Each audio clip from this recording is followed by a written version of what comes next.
It's kangaroo tequila. So that's Gigi's friend. That's Gigi's buddy. Wait, come on. Come here real quick. You good? Let's say hi.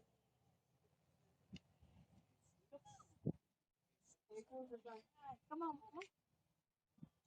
Come on. Pastor Day so cool, girl. You're gonna be like, who is that? When we gonna go see Pastor Day again?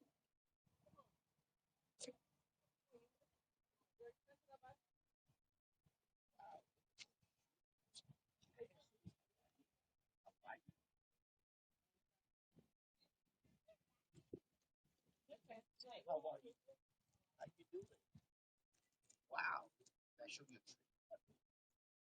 Come on, Jesus.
Start right there.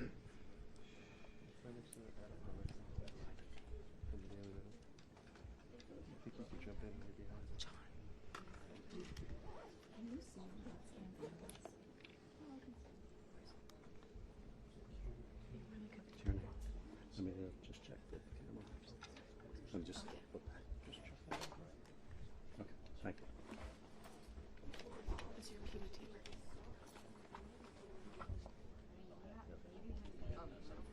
If you want to be on camera. Yeah, because his camera's blocked. Yeah. I don't understand why it wasn't set up opposite.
Who's back?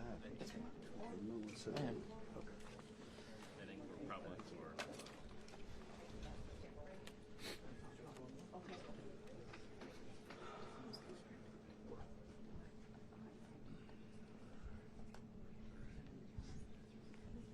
Alex, you want this? You want it? Yes. Jim. Alex, go ahead and I mean, Alex. Here's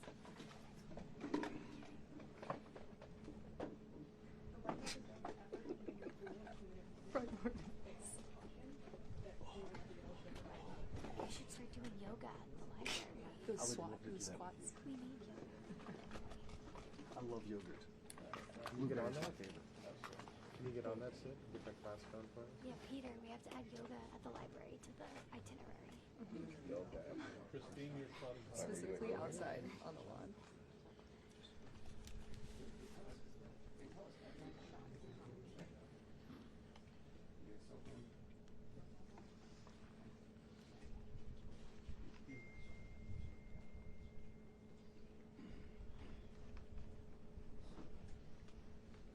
Sorry, I keep bumping you.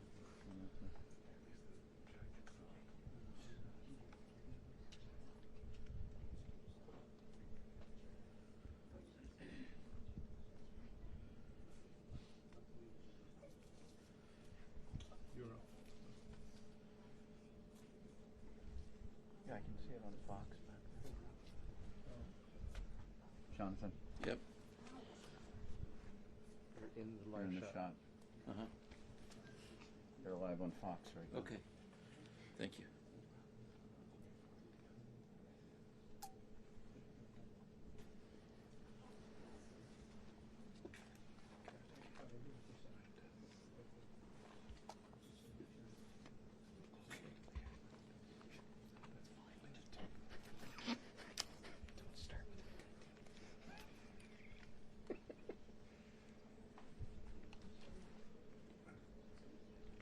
Watch out your lenses. Let me get in there too. The lunch is in it, or? Yeah, it's in it. Thank you. Right now we're on a wide shot just because everyone's taking it live.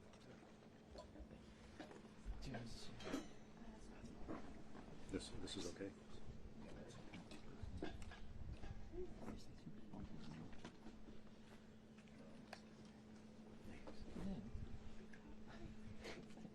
Just watch your left foot. Left foot? Yeah, you're fine. Left foot. Left foot. Left. Thank you.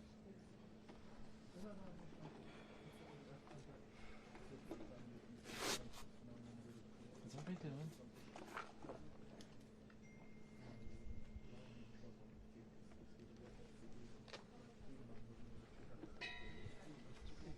I can't believe they got us in this quickly. Yeah. The hotel to I know, here, we're such and a we're all no, it's set not up. gonna- I thought this was going to take hours. Wedge. Wedge. Wedge. You know what you're doing? You know what you're doing? Sir. Sir. If you could You know please, what you're doing. stay a quick half step back. Those are really wide angle lenses, and you'll if the two of you move forward, you'll be in the shot as the ma'am in the white also. The farther y'all press forward, the more you're going to be in these shots. They're super wide angle. Thanks, Julio. Thank you.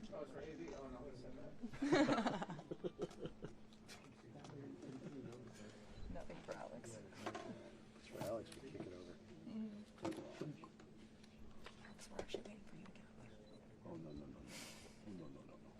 Speech back. Right, so you're still in there for the walk up? Yeah. And then I'm going to push in. Okay.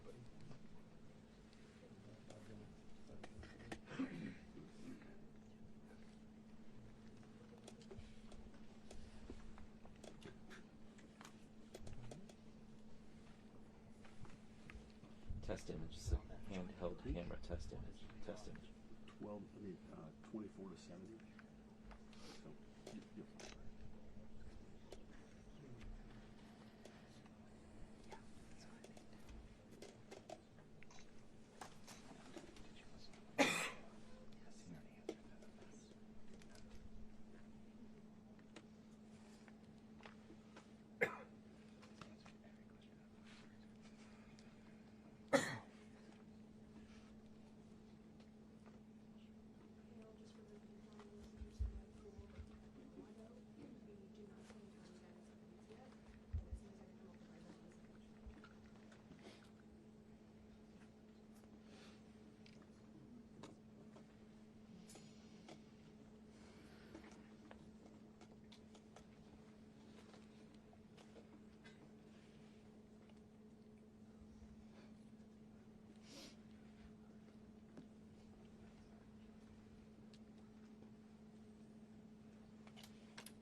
do you feel about that?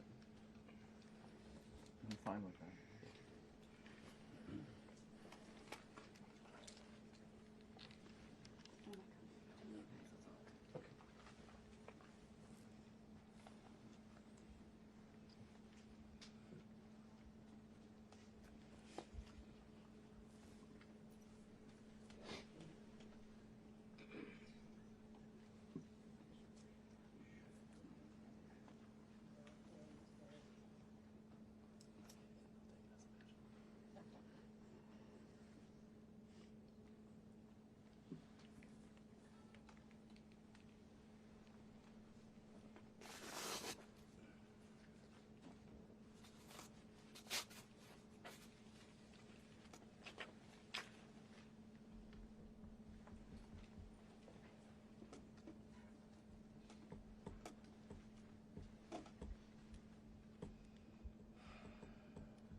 No. He said, do you want us to move the camera? Jesus Christ.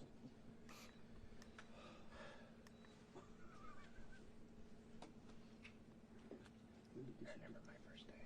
This was your second cruise. 33 years ago. You get out.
Thanks, Julio. And it's primarily an issue for the walkout. The rope is pushing it. Thank you. Thank you. Thanks, Julio.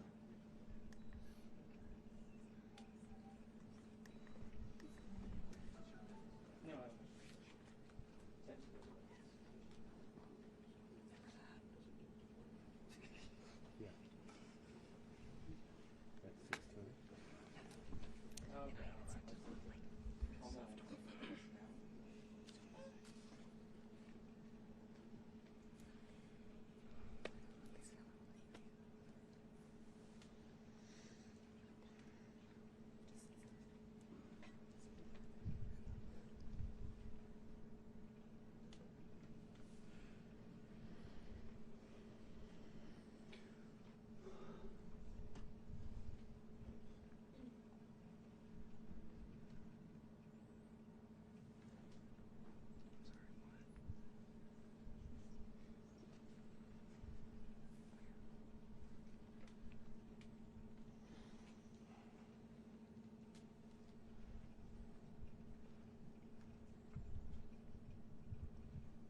Just so you guys know those mics are hot.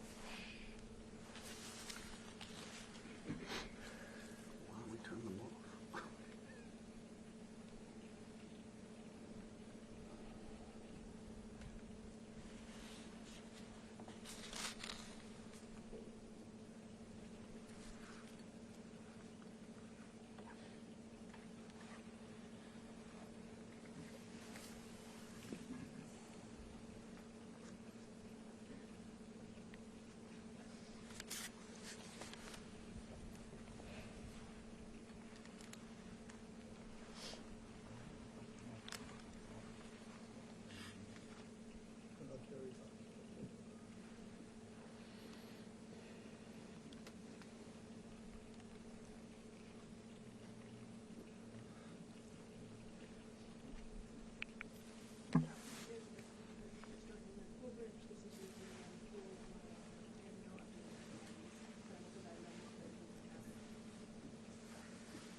Gotta watch it.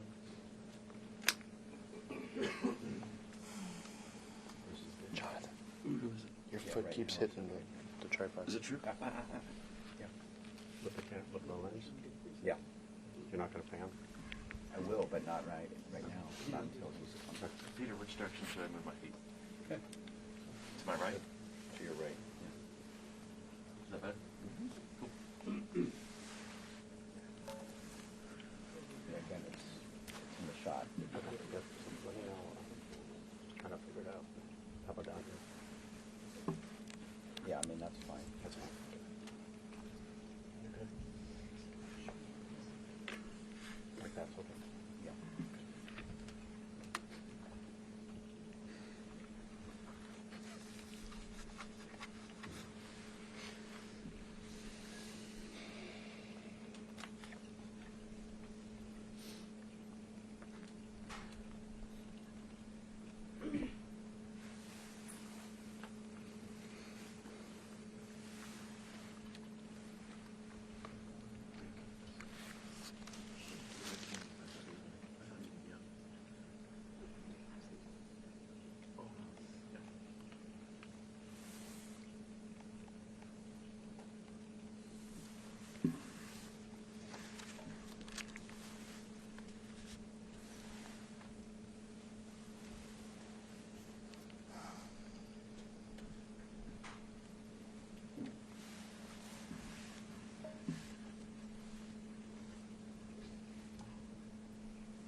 optics too?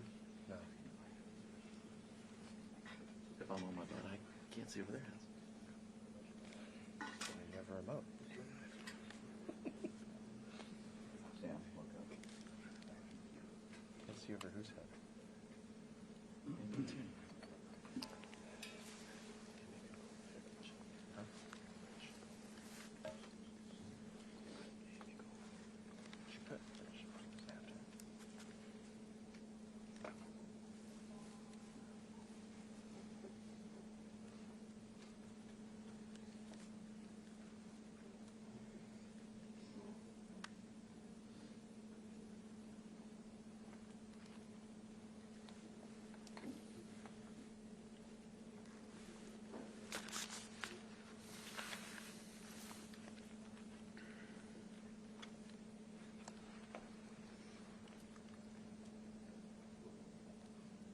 Just pass it along. Full note, but just finding that another song 5-minute warning was given on 11:33.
Okay, thank you very much. This is big stuff. We appreciate you being here. Late last night and early today, at my direction, the United States Armed Forces conducted an extraordinary military operation in the capital of Venezuela. Overwhelming American military power, air, land, and sea, was used to launch a spectacular assault. And it was an assault like people have not seen since World War II. It was a force against a heavily fortified military fortress in the heart of Caracas to bring outlaw dictator Nicolás Maduro to justice. This was one of the most stunning, effective, and powerful displays of American military might and competence in American history. And if you think about it, we've done some other good ones, like the attack on Soleimani,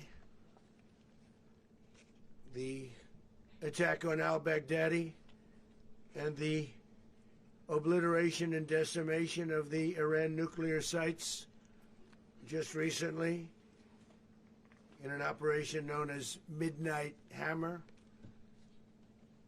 all perfectly executed and done. No nation in the world could achieve what America achieved yesterday, or frankly in just a short period of time. All Venezuelan military capacities were rendered powerless as the men and women of our military, working with U.S. law enforcement, successfully captured Maduro in the dead of night. It was dark. The lights of Caracas were largely turned off due to a certain expertise that we have. It was dark and it was deadly. But captured along with his wife,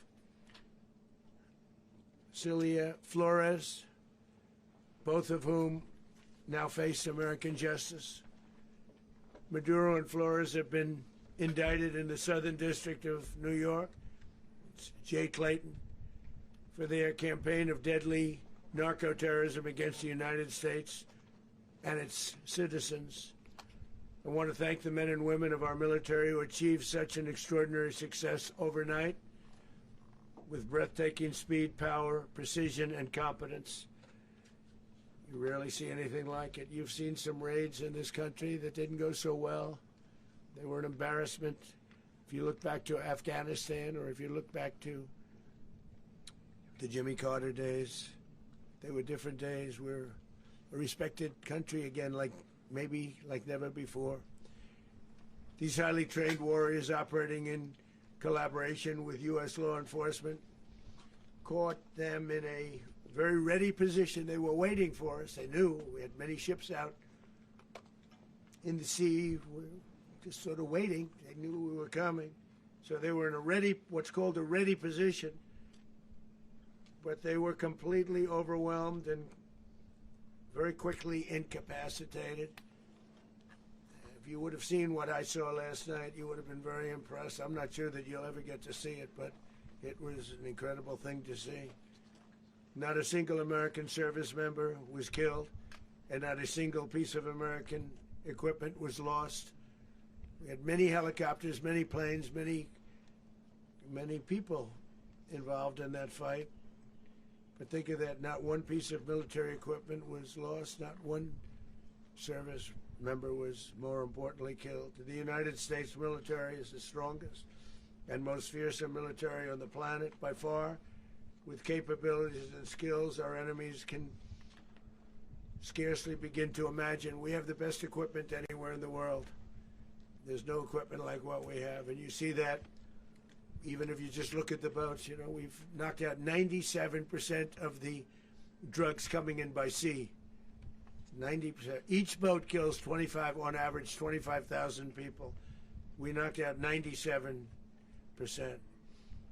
And those drugs mostly come from a place called Venezuela. We're going to run the country until such time as we can do a safe, proper, and judicious transition. So we don't want to be involved with having somebody else get in and we have the same situation that we had for the last long period of years.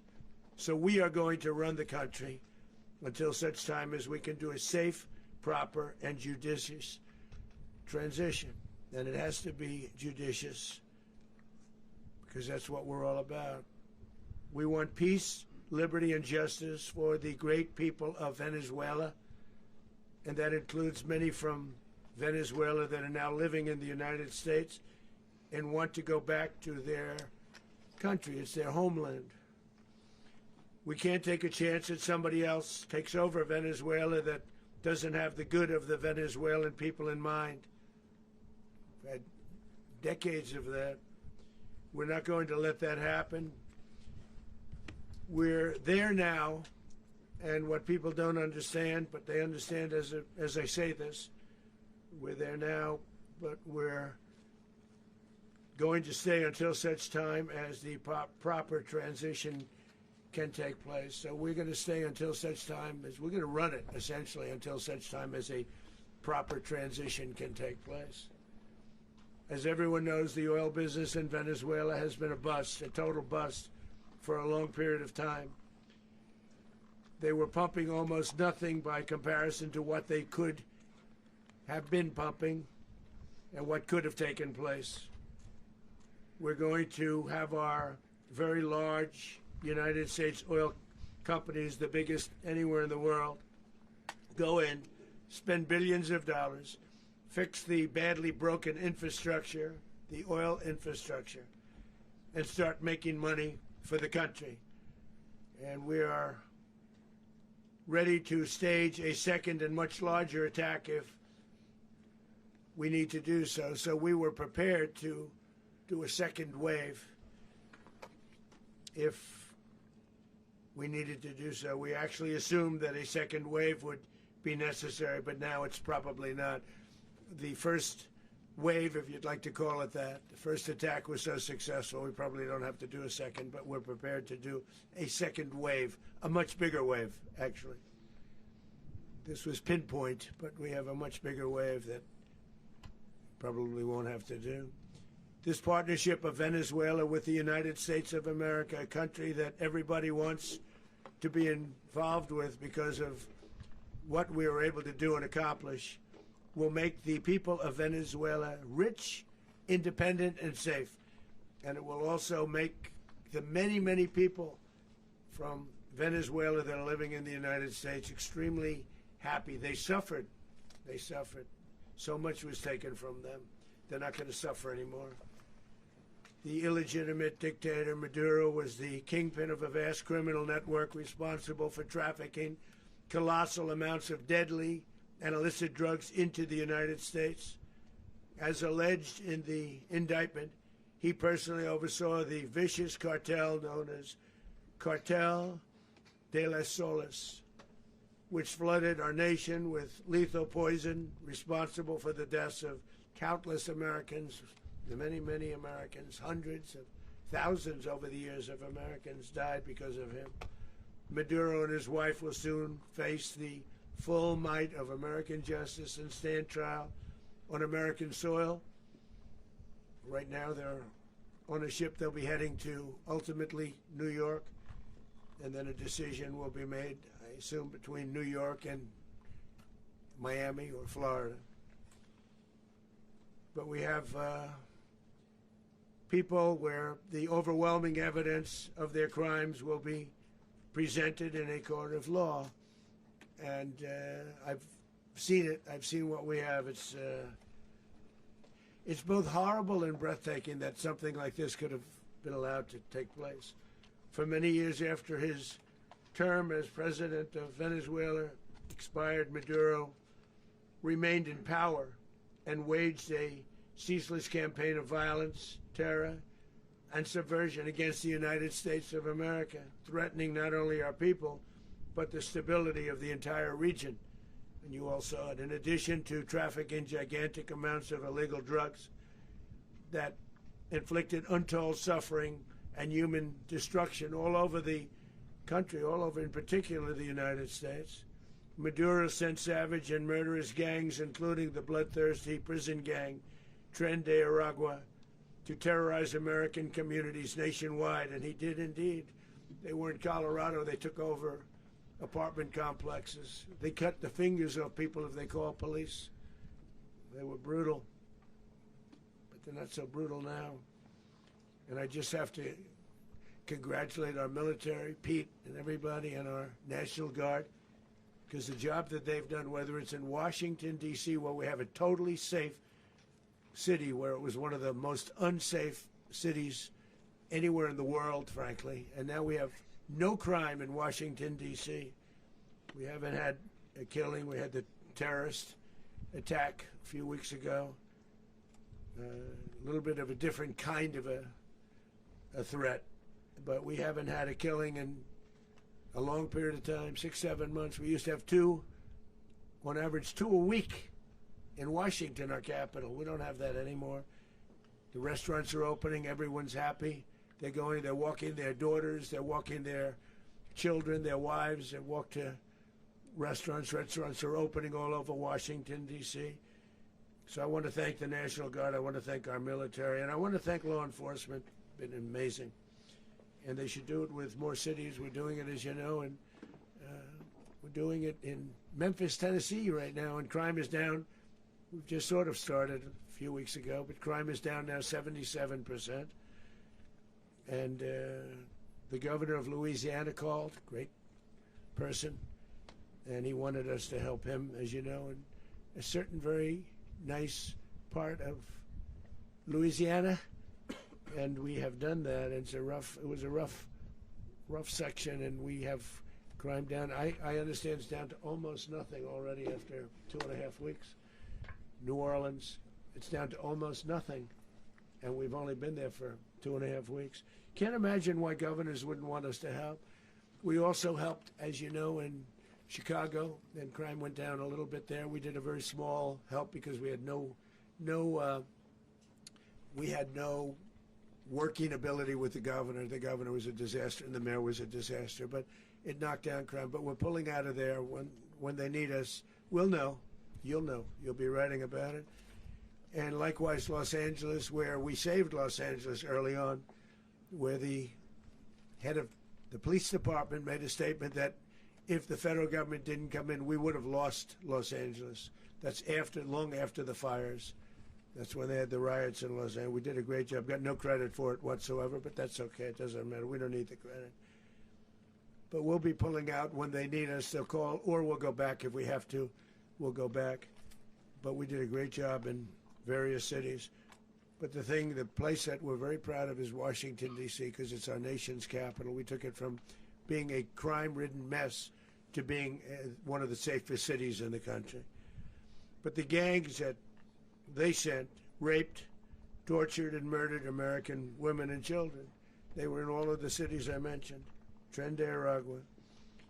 And they were sent by Maduro to terrorize our people, and now Maduro will never again be able to threaten an American citizen or anybody from Venezuela. There will no longer be threats. For years I've highlighted the stories of those innocent Americans whose lives were so heartlessly robbed by this Venezuelan terrorist organization. Really one of the worst. One of the worst, they say the worst. Americans like 12-year-old Jocelyn Nungary from Houston. Beautiful Jocelyn Nungary, what happened to her? They, as you know, they kidnapped, assaulted, and murdered by Tren de Aragua animals. They murdered Jocelyn and left her dead under the bridge. There was a bridge that will never be the same to so many people after seeing what happened. As I've said many times, the Maduro regime emptied out their prisons, sent their worst and most violent monsters into the United States to steal American lives. And they came from mental institutions and insane asylums. They came from prisons and jails. The reason I say both, they sound similar. Actually, prisons, little bit more hostile, a little bit tougher. A mental institution isn't as tough as an insane asylum, but we got them both. They sent from their mental institutions, they sent from their jails, prisons. They were drug dealers, they were drug kingpins, they sent everybody bad into the United States.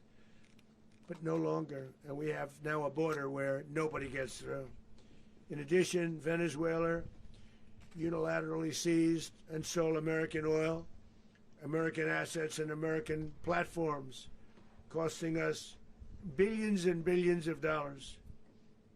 They did this a while ago, but we never had a president that did anything about it. They took all of our property. It was our property. We built it. And we never had a president that decided to do anything about it. Instead, they fought wars that were 10,000 miles away. We built Venezuela oil industry with American talent, drive, and skill, and the socialist regime stole it from us during those previous administrations, and they stole it through force. This constituted one of the largest thefts of American property in the history of our country.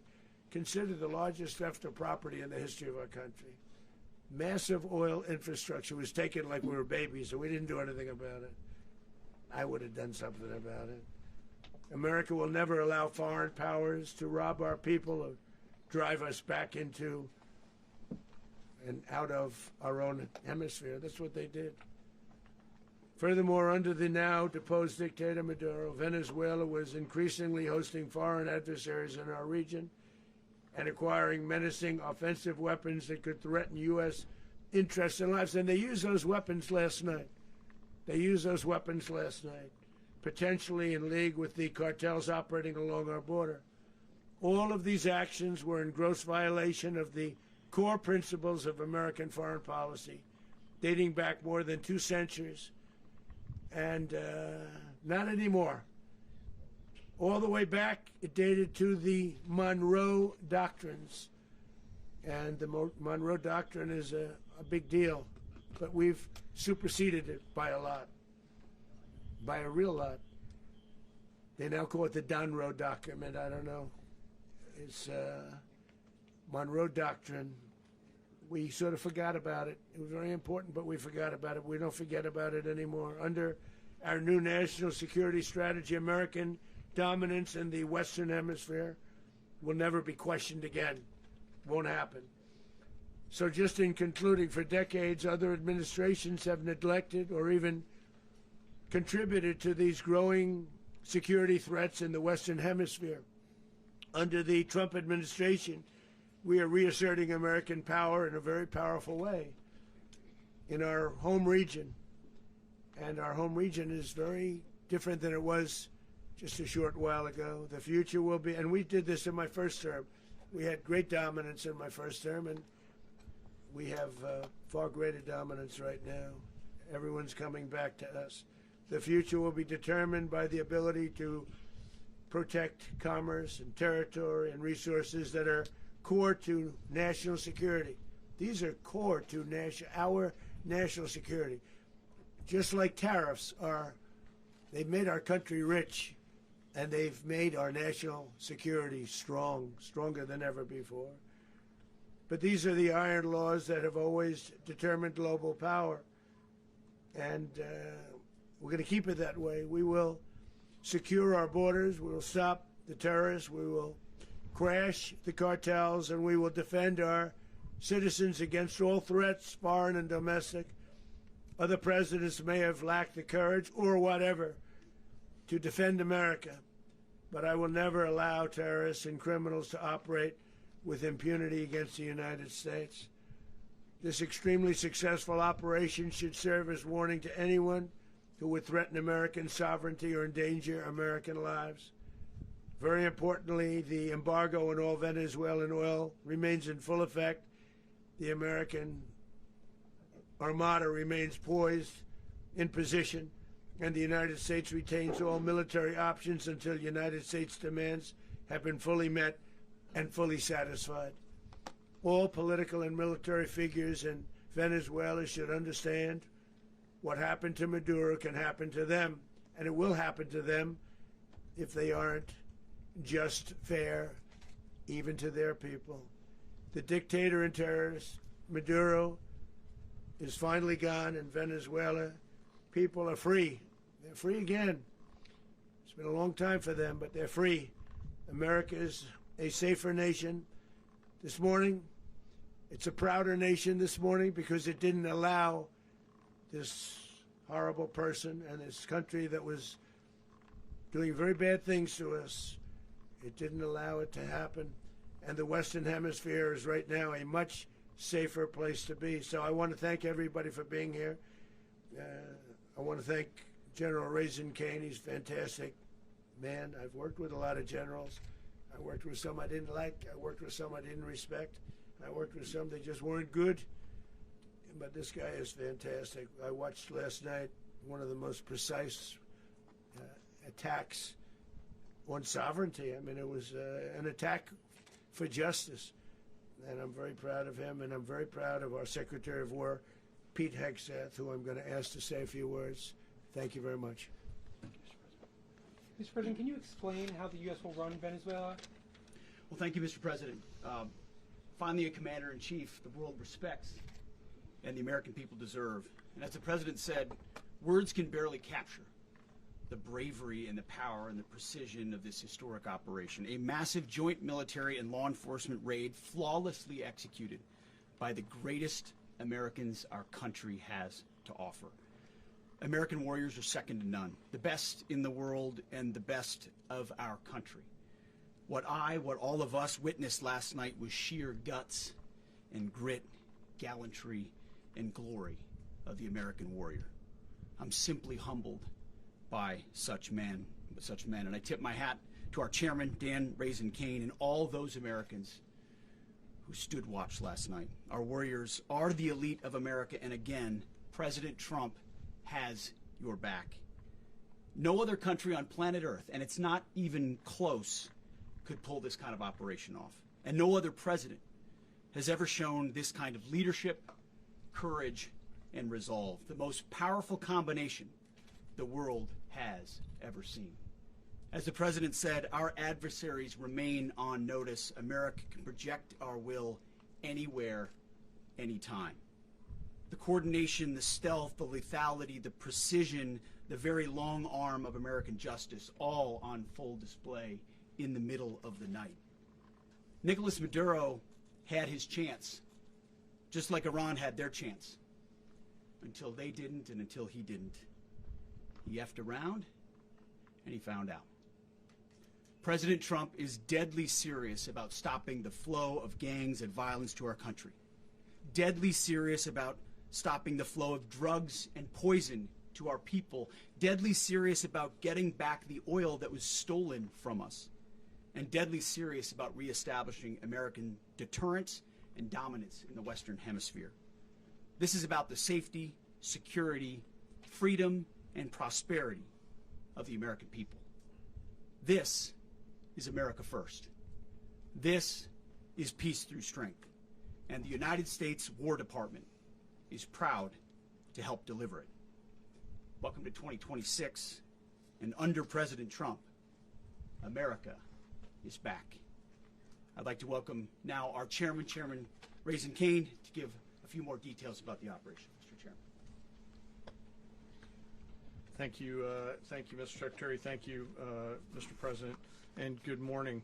Last night, on the order of the President of the United States and in support of a request from the Department of Justice, as the President said, the United States military conducted an apprehension mission in Caracas, Venezuela, to bring to justice two indicted persons, Nicolás and Cecilia Maduro. This operation, known as Operation Absolute Resolve, was discreet, precise, and conducted during the darkest hours of January 2nd and was the culmination of months of planning and rehearsal, an operation that, frankly, only the United States military could undertake. What I'd like to do this morning is talk to you through some of the preparation and the details without compromising any of our tactics, techniques, and procedures. There is always a chance that we'll be tasked to do this type of mission again. Our interagency work began months ago and built on decades of experience of integrating complex air, ground, space, and maritime operations. While the past 2 decades have honed the skills of our special operations forces, this particular mission required every component of our joint force, with soldiers, sailors, airmen, Marines, and Guardians working in unison with our intelligence agency partners and law enforcement teammates in an unprecedented operation. We leveraged our unmatched intelligence capabilities and our years of experience in hunting terrorists, and we could not have done this mission without the incredible work by various intelligence agencies, including the CIA, NSA, and NGA. We watched, we waited, we prepared, we remained patient and professional. This mission was meticulously planned, drawing lessons from decades of missions over the last many years, many missions over these last many years. This was an audacious operation that only the United States could do. It required the utmost of precision and integration within our joint force. And the word integration does not explain the sheer complexity of such a mission. An extraction so precise it involved more than 150 aircraft launching across the Western Hemisphere in close coordination, all coming together in time and place to layer effects for a single purpose: to get an interdiction force into downtown Caracas while maintaining the element of tactical surprise. Failure of one component of this well-oiled machine would have endangered the entire mission, and failure is never an option for America's joint force.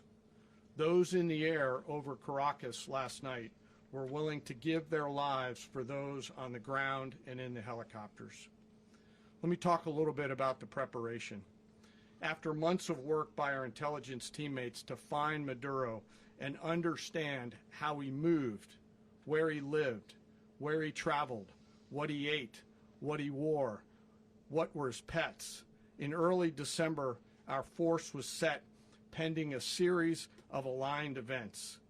Key was choosing the right day to minimize the potential for civilian harm and maximize the element of surprise, and minimize the harm to the indicted personnel, so as the President said, they could be brought to justice. And as the President said earlier today, weather in Venezuela is always a factor this time of the year. And over the weeks through Christmas and New Year's, the men and women of the United States military sat ready, patiently waiting for the right triggers to be met and the President to order us into action. Last night, the weather broke just enough, clearing a path that only the most skilled aviators in the world could maneuver through. Ocean, mountain, low cloud ceilings, but when tasked with a mission, this organization does not quit. At 10:46 p.m. Eastern Time last night, the President ordered the United States military to move forward with this mission. He said to us, and we appreciate it, Mr. President, good luck and Godspeed. And those words were transmitted to the entire joint force. Over the course of the night, aircraft began launching from 20 different bases on land and sea across the Western Hemisphere. In total, more than 150 aircraft, bombers, fighters, intelligence, reconnaissance, surveillance, rotary wing were in the air last night. Thousands and thousands of hours of experience were airborne. Our youngest crew member was 20, and our oldest crew member was 49, and there's simply no match for American military might. As the night began, the helicopters took off with the extraction force, which included law enforcement officers, and began their flight into Venezuela at 100 feet above the water. As they approached Venezuelan shores, the United States began layering different effects provided by Spacecom, Cybercom, and other members of the interagency to create a pathway. Overhead, those forces were protected by aircraft from the United States Marines, the United States Navy, the United States Air Force, and the Air National Guard. The force included F-22s, F-35s, F-18s, EA-18s, E-2s, B-1 bombers, and other support aircraft, as well as numerous remotely piloted drones. As the force began to approach Caracas, the Joint Air Component began dismantling and disabling the air defense systems in Venezuela, employing weapons to ensure the safe passage of the helicopters into the target area. The goal of our air component is, was, and always will be to protect the helicopters and the ground force and get them to the target and get them home. As the force crossed the last point of high terrain where they'd been hiding in the clutter, we assessed that we had maintained totally the element of surprise. As the helicopter force ingressed towards the objective at low level, we arrived at Maduro's compound at 1:01 a.m. Eastern Standard Time, or 2:01 a.m. Caracas local time, and the apprehension force descended into Maduro's compound and moved with speed, precision, and discipline towards their objective, and isolated the area to ensure the safety and security of the ground force while apprehending the indicted persons. On arrival into the target area, the helicopters came under fire, and they replied with that fire with overwhelming force in self-defense. One of our aircraft was hit but remained flyable, and as the President said earlier today, all of our aircraft came home, and that aircraft remained flyable during the rest of the mission. As the operation unfolded at the compound, our air and ground intelligence teams provided real-time updates to the ground force, ensuring those forces could safely navigate the complex environment without unnecessary risk. The force remained protected by overhead tactical aviation. Maduro and his wife, both indicted, gave up and were taken into custody by the Department of Justice, assisted by our incredible U.S. military with professionalism and precision, with no loss of U.S. life. After securing the indicted persons, the force began to prep for departure. Helicopters were called in to exfiltrate the extraction force, while fighter aircraft and remotely piloted aircraft provided overhead coverage and suppressive fire. There were multiple self-defense engagements as the force began to withdraw out of Venezuela. The force successfully exfiltrated and returned to their afloat launch bases, and the force was over the water at 3:29 a.m. Eastern Standard Time with indicted persons on board. And both Maduro and his wife were embarked aboard the USS Iwo Jima. In closing, what we've witnessed today is a powerful demonstration of America's joint force. We think, we develop, we train, we rehearse, we debrief, we rehearse again and again, not to get it right, but to ensure that we cannot get it wrong. Our jobs are to integrate combat power so when the order comes, we can deliver overwhelming force at the time and the place of our choosing against any foe anywhere in the world. I am immensely proud today of our joint force and filled with gratitude to represent them here today. There is simply no mission too difficult for these incredible professionals and the families that stand by them and support them. As we stand here this morning, our forces remain in the region at a high state of readiness, prepared to project power, defend themselves, and our interests in the region. This operation is a testament to the dedication and unwavering commitment to justice and our resolve to hold accountable those who threaten peace and stability. In closing, I want to express my heartfelt gratitude to the brave men and women who executed this mission. Their courage and tireless commitment to our nation are what makes us strong. Thank you, Mr. Secretary, and thank you, Mr. President. Well, I don't have much to add to what you've heard now, other than the following points. Nicolás Maduro was indicted in 2020 in the United States.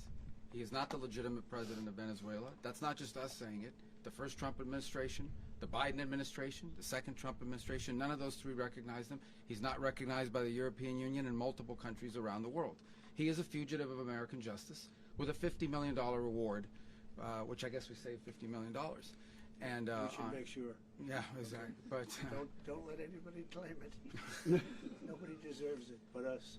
But I want to be clear about one thing. Nicolás Maduro had multiple opportunities to avoid this. He was provided multiple very, very, very generous offers and chose instead to act like a wild man, chose instead to play around. And the result is what we saw tonight. The other message here is the following. You have a guy, like many people around the world, they like to play games. You have a guy who decides he's going to invite Iran into his country, is going to, do the confiscation of American oil companies, is going to flood our country with gang members, is going to take Americans prisoner and try to hold them for hostage and trade them like he was able to do with the Biden administration. Basically likes to play games all this time and thinks nothing's going to happen. And I hope what people now understand is that we have a president. The 47th president of the United States is not a game player. When he tells you that he's going to do something, when tells you he's going to address a problem, he means it. He actions it. I can tell you, I've watched this process now for 14, 15 years, been around it. Everybody talks. I'm going to do this. I'm going to do that. When I get there, we're going to do this. We're going to take. This is a president of action.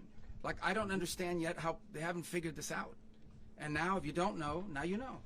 Because this is the way it's going to play out. And I think people need to understand that this is not a president that just talks and does letters and press conferences. And, if he says he's serious about something, he means it.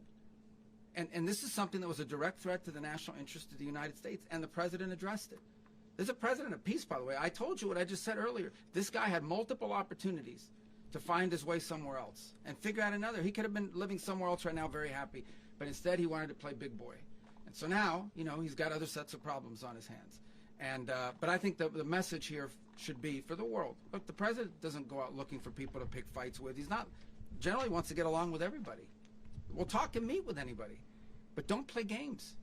Don't play games with this president's in office because it's not going to turn out well. And so I hope that, I guess that lesson was learned last night, and we hope it'll be instructive moving forward. Is that a message for Cuba? Mr. President. Mr. President. Mr. President. Mr. President. Mr. President. You said that the U.S. is going to run Venezuela, so who's in power right now? Well, we're going to be running it with a group, and we're going to make sure it's run properly. We're going to rebuild the oil infrastructure, which will cost billions of dollars. It'll be paid for by the oil companies directly. They will be reimbursed for what they're doing, but it's going to be paid. And we're going to get the oil flowing the way it should be. As you know, it was just a minor flow. It was actually a minor flow for what they have. But we're going to run it properly, and we're going to make sure the people of Venezuela are taken care of. We're going to make sure the people that were forced out of Venezuela by this thug are also taken care of. Mr. President. Mr. President. Mr. President. Mr. President. Mr. President, does the U.S. running the country mean that U.S. troops will be on the ground? How will that work? Well, they always say boots on the ground. So we're not afraid of boots on the ground if we have to have. We had boots on the ground last night at a very high level, actually. We're not afraid of it. We don't mind saying it. But we're going to make sure that that country is run properly. We're not doing this in vain. This is a very dangerous attack. This is an attack that could have gone very, very badly. Could have gone very badly. We could have lost a lot of people last night. We could have lost a lot of dignity. We could have lost a lot of equipment. The equipment is less important, but we could have lost a lot. And we're going to make sure that this is proper. We're there now. We're ready to go again if we have to. We're going to run the country right. It's going to be run very judiciously, very fairly. It's going to make a lot of money. We're going to give money to the people. We're going to reimburse people that were taken advantage of. We're going to take care of everybody. It's very important. We couldn't let them get away with it. They stole our oil. We built that whole industry there, and they just took it over like we were nothing. And we had a president that decided not to do anything about it. So we did something about it. We're late, but we did something about it. Yeah, please. Mr. President, can you explain the exact mechanism by which you're going to run the country? Are you going to designate a U.S. official to coordinate? Yes. It's all being done right now. We're designating people. We're talking to people. We're designating various people, and we're going to let you know who those people are. Mr. President. What's the group you mentioned that would run Venezuela? Well, it's largely going to be, for a period of time, the people that are standing right behind me. We're going to be running it. We're going to be bringing it back. It's a dead, I talk about a dead country. A year and a half ago, we were a dead country. Now we're the hottest country anywhere in the world. We're a country doing better than any country anywhere in the world, and it required leadership. Venezuela has a lot of bad people in there, a lot of bad people that shouldn't be leading. We're not going to take a chance that one of those people take over for Maduro. So you can look at, and others, we have fantastic people, including people in the military. So we're going to have a group of people running it until such time as it can be put back on track, make a lot of money for the people, and give people a great way of life, and also reimbursement for people in our country that were forced out of Venezuela. Mr. President, Rubio would be. You said earlier today that you weren't going to back Machado to come back and be the opposition leader in your Fox and Friends interview. And then you also mentioned the vice president of Venezuela. Are you going to work with the vice president of Venezuela, or how do you foresee the relationship Well, going? I understand she was just sworn in, but she was, as you know, picked by Maduro. So Marco's working on that directly. He just had a conversation with her, and she's essentially willing to do what we think is necessary to make Venezuela great again. Very simple. Mr. President, Colombian President Gustavo Petro, a couple weeks ago, you said he's got to watch his ass. And today he said he's not concerned about anything happening to him in the aftermath of this operation. So just what your message is Well, about he that. has cocaine mills. He has factories where he makes cocaine. And yeah, I think I stick by my first statement. He's making cocaine. They're sending it into the United States. So he does have to watch his ass. Mr. President, did you notify any members of Congress in advance? Marco, do you want to talk about that? Because you were involved in Sure. We call members of Congress immediately after. This was not the kind of mission that you can do congressional notification on. It was a trigger-based mission in which conditions had to be met night after night. We watched and monitored that for a number of days. So it's just simply not the kind of mission you can call people and say, hey, we may do this at some point in the next 15 days.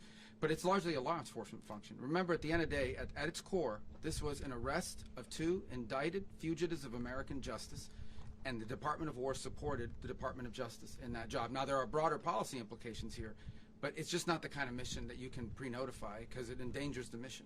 Mr. President, if I can add one thing to that. Congress has a tendency to leak. This would not be good.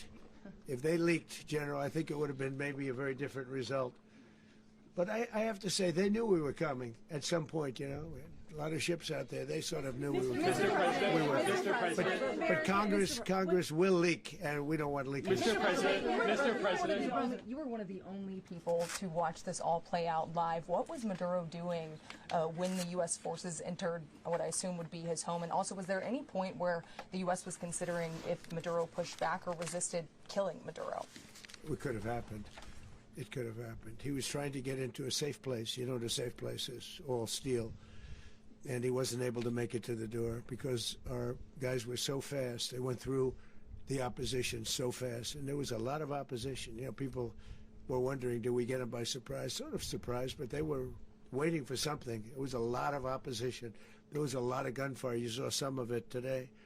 But he was trying to get to a safe place, which wasn't safe because we would have had the door blown up in about 47 seconds, they say on average, regardless of how thick the steel was.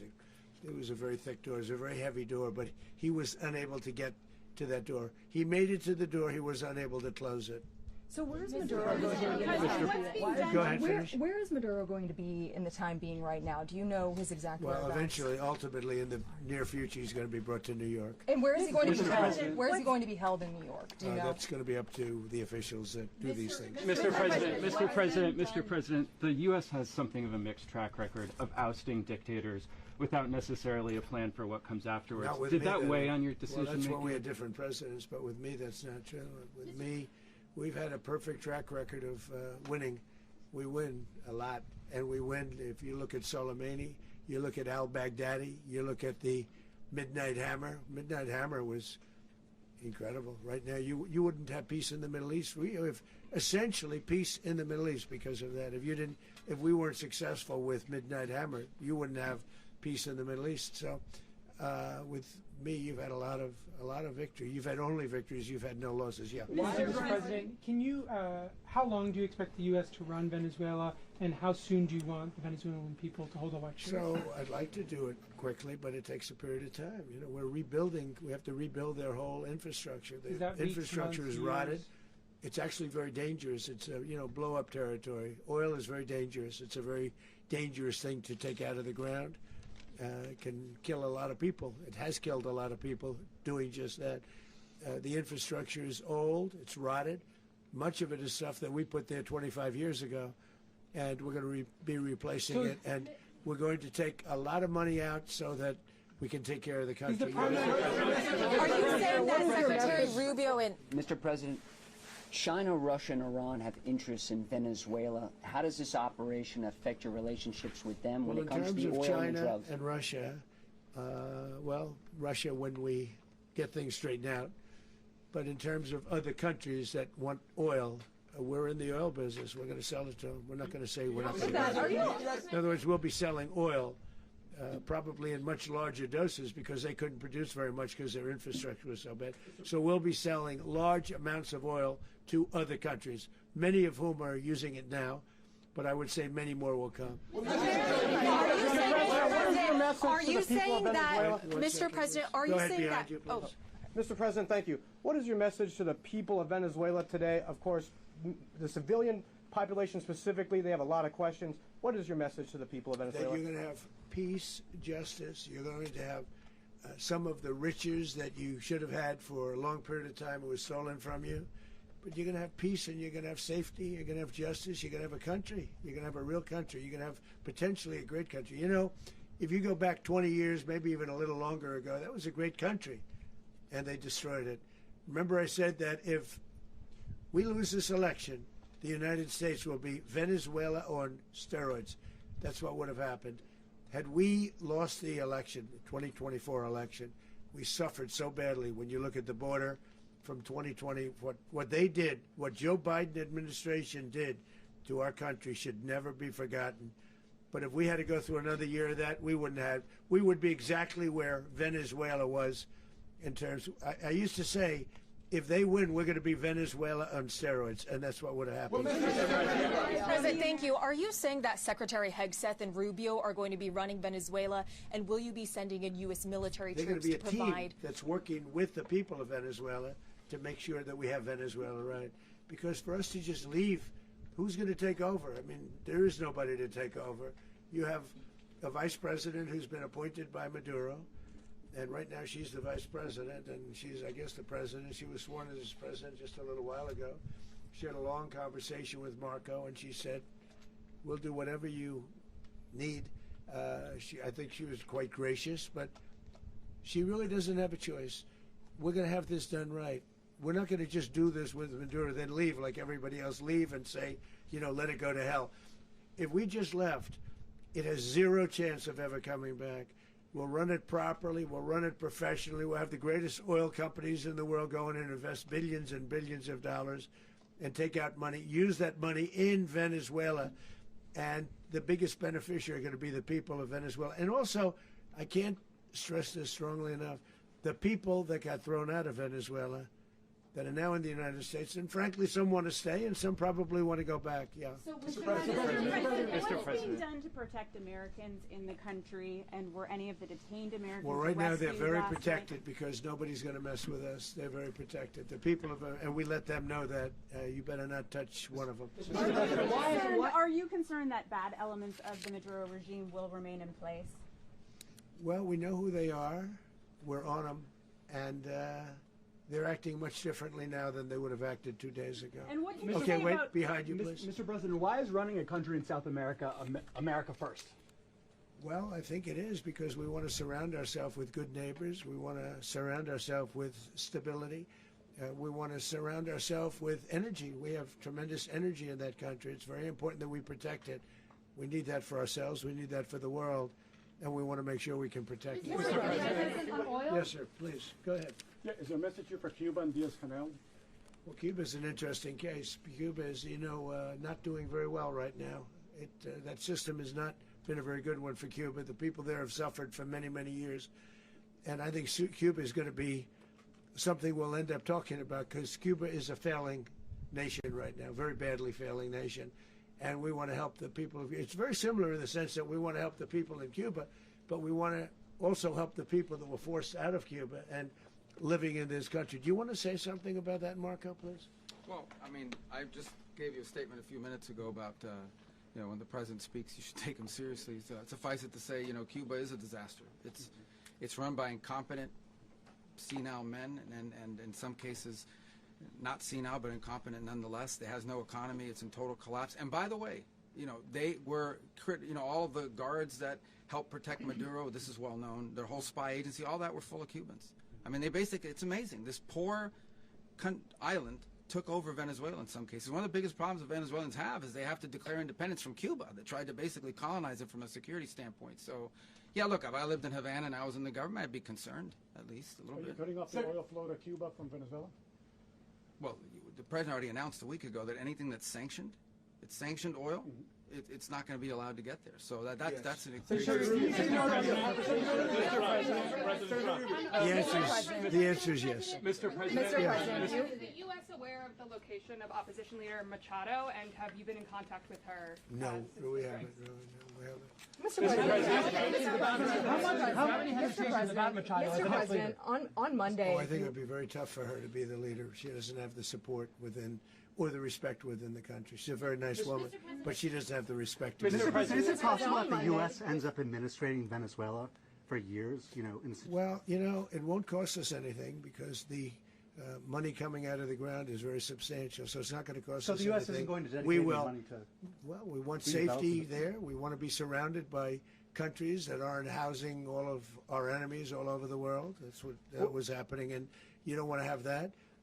But we're going to be rebuilding, and we're not spending money. The oil companies are going to go in. They're going to spend money. We're going to take back the oil that, frankly, we should have taken back a long time ago. A lot of money is coming out of the ground. We're going to get reimbursed for all of that. We're going to get reimbursed for everything that we spend. So it's going to be a very important. This is a very big evening that took place last night. We have to be surrounded by safe, secure countries, and we also have to have energy. Very important. We have to have energy that's real energy, not where they're getting 4% and 5% of the energy out of the ground. You take a look, it was such a disaster. So what's going to happen with Venezuela, I think, over the next period of a year is going to be a great thing. And the people of Venezuela will be the biggest beneficiaries. Mr. President, on Monday, U.S. military. Mr. President, thank you. What did you last speak to Maduro about when you spoke? And is the Well, US I don't want to at get war into with the Venezuela? conversations, but I did have conversations with him, and I said, you got to surrender. And I actually thought he was pretty close to doing so, but now he wished he did, yeah. Mr. President, can you explain, you said that Maduro is responsible for drug trafficking. You recently pardoned the former president of Honduras who was convicted on many drug trafficking. Can you explain how these two situations are different? And would you ever pardon Maduro? I endorsed, as you know, the winning president, the man who won in Honduras. I endorsed the man who won in Chile. I endorsed the man who won in Argentina. And we are doing very well with that whole group. What the man that I pardoned was, if you could equate it to us, he was treated like the Biden administration treated a man named Trump. That didn't work out too well for them. This was a man who was persecuted very unfairly. He was the head of the country. He was persecuted very unfairly. And there are a number of them. And we felt that it was a very unfair situation that happened to him. He's also a party member of the man who won. So obviously the people liked what I did. And one of the reasons that was done is because of the fact that the party in power felt very strongly that that man was treated very badly. I studied it very quickly, and then I studied it in great detail.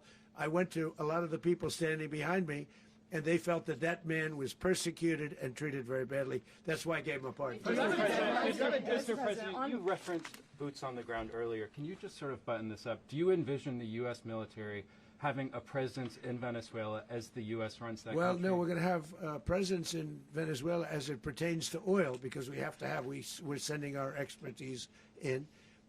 So you may need something, not very much. But no, we're going to be taking out a tremendous amount of wealth out of the ground. And that wealth is going to the people of Venezuela and people from outside of Venezuela that used to be in Venezuela. And it goes also to the United States of America in the form of reimbursement for the damages caused us by that country. So I want to thank you all very much. Thank you. Do you have one? Yes, please. You were so nice before. I'm going to give you the final question. Go Thank ahead. you, Mr. Unless it's a bad question, in It's which about case I'll Putin. go 1-1. It's about who? It's about Putin, if you want. About Putin. Well, Okay. that's always nice. You had a to talk phone. about Putin. You had a phone call with him Yeah. on Monday. Did he talk at all about Maduro? Did y'all talk about this? No, we didn't. And We then- never spoke about Maduro. Are you mad at him right now? I mean, there's this I'm not intelligence. thrilled with Putin. I'm not thrilled with Putin. He's killing too many people. There was that I intelligence. thought that would be so. I settled 8 1/4 war. You know what the 1/4 was? Thailand and Cambodia. I did it again. They broke out, and I did it in about 5 hours, and I settled it. I'm giving myself 1/4, so I'm up to now 8 1/4. In other words, I settled the war, but they broke out. They had a pretty bad breakout over the last 4 days. I got them to go back to peace. So I only give 1/4. I thought the easiest one would be, one of the easier ones would be Russia, Ukraine. It's not. And they both have done some pretty bad things. And look, that's Biden's war. That's not my war. But I want to stop the lives. Did you see where last month, 30,000, it was 27,000 the month before. 30,000, mostly soldiers, were killed this last month. 30,000. I want to stop that. You know, I got NATO to pay 5% instead of the 2% that they weren't paying. They weren't paying 2, now they pay 5. And we send them a lot of munitions, we send them a lot of things, missiles and various other things, a lot. And they pay. The United States is not losing money. We're probably making money on that. It's the last thing I care about. I just want to stop all those people. We're losing 25, 30,000 human beings that come from 2 places that are very far away. But if I can stop, because it's something I've been pretty good at doing, deals, I guess. It's all a deal. Life is a big deal. But if I can stop that war and stop 30,000 young people, in addition to the fact that people are being killed in Kiev, people are being killed in other cities throughout, you know, a much smaller number, but they're being killed, viciously killed. So I'm not happy about it. I thought that would be something that would get solved. We have Mr. Witkoff here. I think that we're making progress, but that's a war that should have never happened. If I were president, it would have never happened. Putin says it. Everybody says it. If I were president, that would have never happened. But I inherited that war. That was Joe Biden, Zelensky, and Putin. I came into the situation, and it's a mess. And I will say this. I watched an operation last night that was so precise, that was so brilliant. I mean, it was incredible. If we had our people, like this general, and our people involved, that war would not have gone on very long, that I can tell you. You told me That war, to use an old term, that war has become a bloodbath. And we want it to get stopped. Thank you very much. Are you concerned a rogue Venezuelan general can take over the country? Can you talk about your conversation with the vice president?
yeah.